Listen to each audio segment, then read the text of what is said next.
সার্ভের জন্য খুব শীঘ্রই কিছু ছেলে মেয়ে প্রয়োজন। শিক্ষাগত যোগ্যতা হতে হবে কমপক্ষে মাধ্যমিক পাস। বয়সের বিশেষ কোনো লিমিটেশন নেই, তবে কমপক্ষে 18 বছর বয়স হতে হবে। প্রার্থীর অন্যের সাথে কথা বলার ভালো দক্ষতা থাকতে হবে।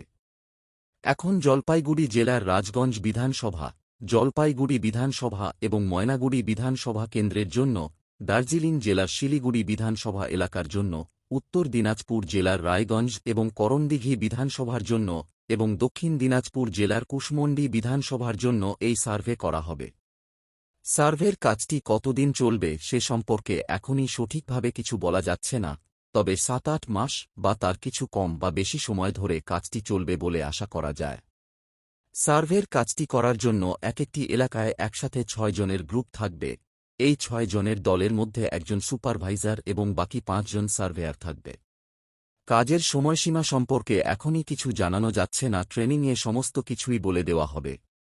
এখানে যেই বিধানসভা এলাকায় সার্ভের কাজটি করবেন সেই এলাকার সাধারণ মানুষের সাথে তাদের কথা বলতে হবে এবং সেই মানুষদের জন্য কিছু নির্দিষ্ট প্রশ্ন দিয়ে দেওয়া হবে। তাদেরকে সেই প্রশ্নগুলোই জিজ্ঞাসা করতে হবে এবং সেই প্রশ্নগুলির উত্তর তারা কি দিচ্ছেন তা সঠিকভাবে এন্ট্রি করতে হবে, যাতে আমরা নির্ভুলভাবে সঠিক তথ্য তুলে ধরতে পারি।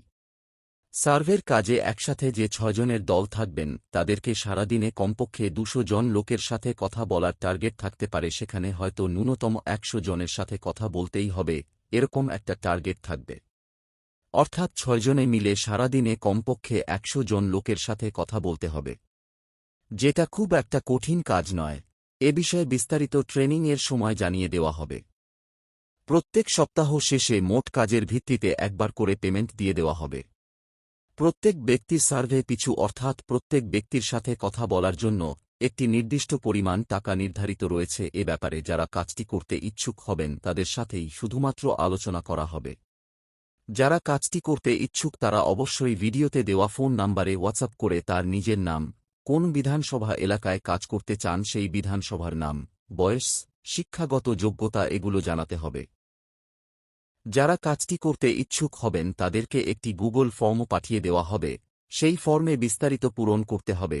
ফর্মটি পূরণ করার সময় 3 কোড নাম্বারের জায়গায় কেম 007 সিলেক্ট করতে হবে। একটি বিধানসভা এলাকা থেকে 6 জনের টিম তৈরি হয়ে গেলেই ট্রেনিং করিয়ে দেওয়া হবে। প্রত্যেকের আই কার্ড এবং অন্যান্য কাগজপত্র দিয়ে দেওয়া হবে এবং আগামী মাসের প্রথম থেকেই কাজটি শুরু হবে। ভিডিওতে কাজের ক্ষেত্রে যেসব শর্তের কথা বলা হলো সেই সব শর্তগুলি সামান্য কিছু পরিবর্তন হতেও পারে, সেসব বিষয়ে বিস্তারিত ট্রেনিংয়ের সময় জানিয়ে দেওয়া হবে। এরকম কাজের আরও খবর পেতে চ্যানেলটি সাবস্ক্রাইব করে রাখবেন। খুব তাড়াতাড়ি আরও অনেক কাজের বিষয় জানানো হবে।